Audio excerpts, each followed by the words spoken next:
Hi, I'm Daniel. I'm a sleep physician. And if you have insomnia, this channel is for you. Nice seeing you back here. And if it's your first time on the channel, welcome. I hope you find something of value here. Today, bad news and good news. The bad news, if you have severe problem sleeping, if you have real insomnia, it is not easy to overcome.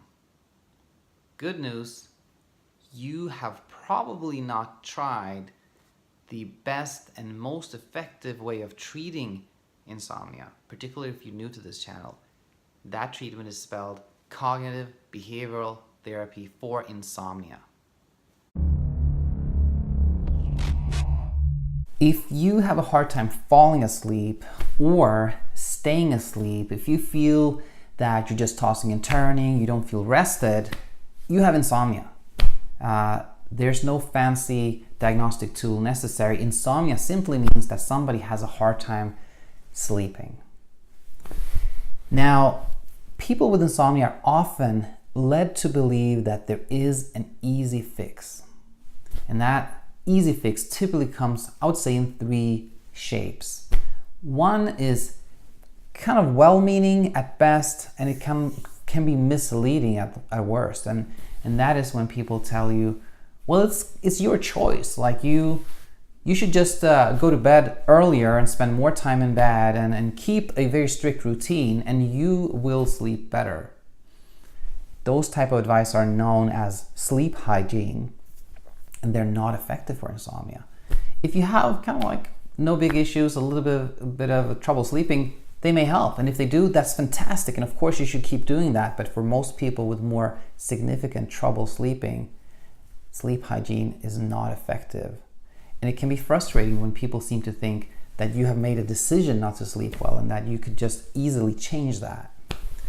Now, the second type of easy fix is the one where people tell you, and this could be anything from very, very well-meaning to people that have like a self-serving type of interest here, telling you that, well, if you just take this mineral or this supplement or eat more of this or eat less of that, you will sleep better. Same thing here. If that has helped you, that is fantastic.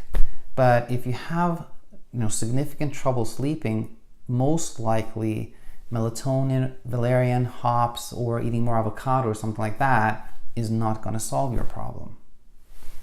Now, the third shape of this type of easy fix advice is medications.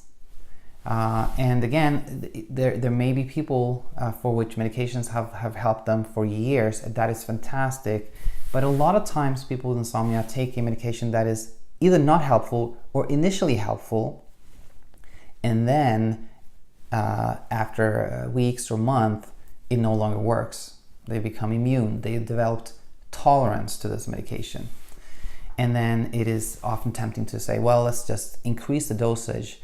And that is a slippery slope, because then again, you become immune to a higher dosage and a higher dosage. And finally, you end up taking really strong medications for insomnia and you're still not sleeping well.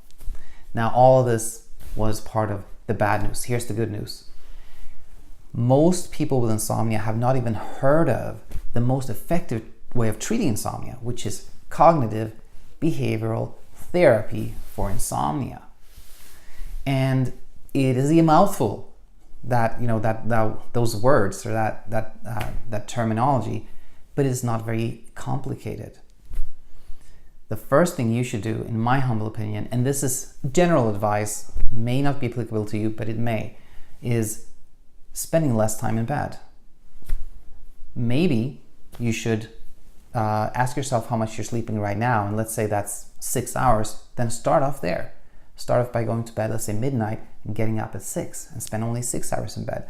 And when you start feeling like, you know what, I'm falling asleep quickly now and I'm sleeping through the night, then you can gradually spend more and more time in bed. That's called bedtime restriction. Another good technique, stimulus control. Whenever you wake up and you're unable to fall asleep, get out of the bed, leave the bedroom, and only go back when you're starting to feel really sleepy again. Watch my previous videos. Number 1, Insomnia Insight number 1, bedtime restriction, with the follow-up.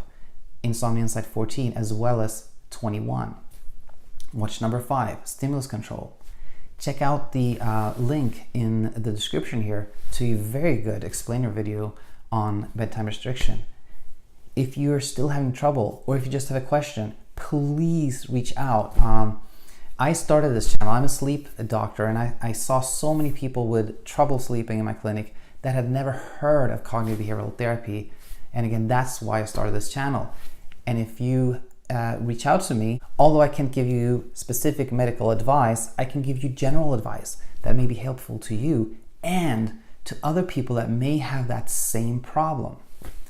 So leave a comment or send me an email at insomniainsight@gmail.com, and I will be more than happy to get back to you. Hope this was helpful, and I hope to see you back here very, very, very soon. Bye for now.